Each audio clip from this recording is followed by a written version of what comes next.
Bonjour à tous, et aujourd'hui nous allons parler de moteurs. Nous allons parler de moteurs Arduino. Avant de vous parler de tous ces moteurs, on va d'abord se poser une petite question. Mais qu'est-ce que c'est qu'un moteur? Alors il faut savoir qu'un moteur c'est un convertisseur d'énergie. Quand je parle d'énergie, je parle par exemple d'énergie solaire, l'énergie qui provient du soleil, ou bien l'énergie nucléaire qui provient des centrales nucléaires avec l'uranium. Il existe plein de types d'énergie, comme l'énergie thermique ou l'énergie électrique. Mais bon, là, c'est pas le sujet. Si vous voulez que je vous fasse une vidéo sur tous ces trucs d'énergie, n'hésitez pas à me le dire en commentaire. Mais revenons à nos moteurs, à notre convertisseur d'énergie. On voit donc sur ce schéma, dans la flèche bleue, qu'il y a de l'énergie qui arrive, qui rentre. Et dans notre moteur, l'énergie qui rentre, c'est de l'énergie électrique. On branche le plus, on branche le moins, l'électricité peut arriver. Mais alors un moteur, si ça convertit l'énergie, c'est qu'il doit avoir de l'énergie qui en sort. Mais cette énergie, c'est quoi? Il y en a deux. Celle qui nous intéresse, c'est de l'énergie mécanique de rotation. Mais il y a aussi un petit peu d'énergie qui s'en échappe. Cette énergie, c'est de l'énergie thermique. C'est pour ça que les moteurs peuvent chauffer un petit peu. Et maintenant, on va parler des moteurs, vous avez vu dans la miniature. Ces trois petits moteurs qui, comme ça, n'ont pas l'air, mais ils sont un peu différents. Ils ont un petit détail qui va changer.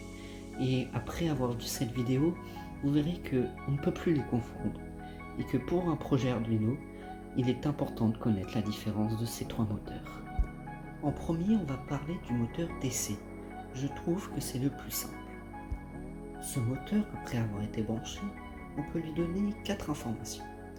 La première est tourne à droite, la deuxième tourne à gauche, la troisième c'est va plus vite et la quatrième va plus lentement. Le programme est plutôt facile et on n'a pas grand chose à écrire. C'est ça qui rend ce moteur assez efficace. Ensuite, nous allons parler du moteur pas à pas. Ce moteur est un peu différent de celui d'avant. Il a une petite spécificité qui fait que on ne peut pas l'utiliser n'importe où et n'importe comment, mais il peut servir dans des projets très particuliers. Comme vous le voyez sur ce schéma, on peut lui dire d'aller dans 4 directions.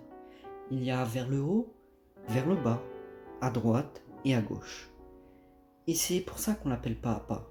Il fait juste des crans, il a 4 crans auxquels il peut tourner, mais il ne peut pas s'arrêter entre. Ainsi, sa trajectoire est précise et plus facile à coder. Et maintenant, nous allons parler du servomoteur. Ce moteur, c'est le moteur que je trouve le plus incroyable. Il est assez spécifique et en fait, ce qui le rend aussi incroyable, c'est qu'il connaît sa direction. Il sait s'il est placé à 90 degrés. Comme ça, vous avez juste à lui donner le degré que vous voulez, il calcule automatiquement de combien il doit se déplacer.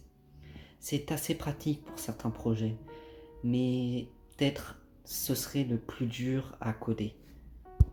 Mais ça n'empêche, ces trois moteurs sont vraiment incroyables.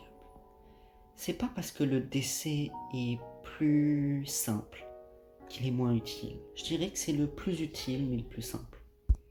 Tous ces moteurs sont en fait utilisés pas du tout pour la même manière, mais ils sont tous très bien.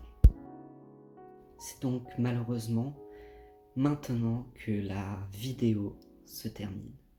C'était ma première réelle vidéo. Ça m'a fait très plaisir de pouvoir la monter et de pouvoir la tourner comme ça. Alors si vous aussi ça vous a plu, je vous invite à vous abonner, à liker et à m'en faire part dans les commentaires. Et n'hésitez pas à partager cette vidéo. Merci à tous ceux qui le feront et j'espère que la vidéo vous a plu. Salut, à plus.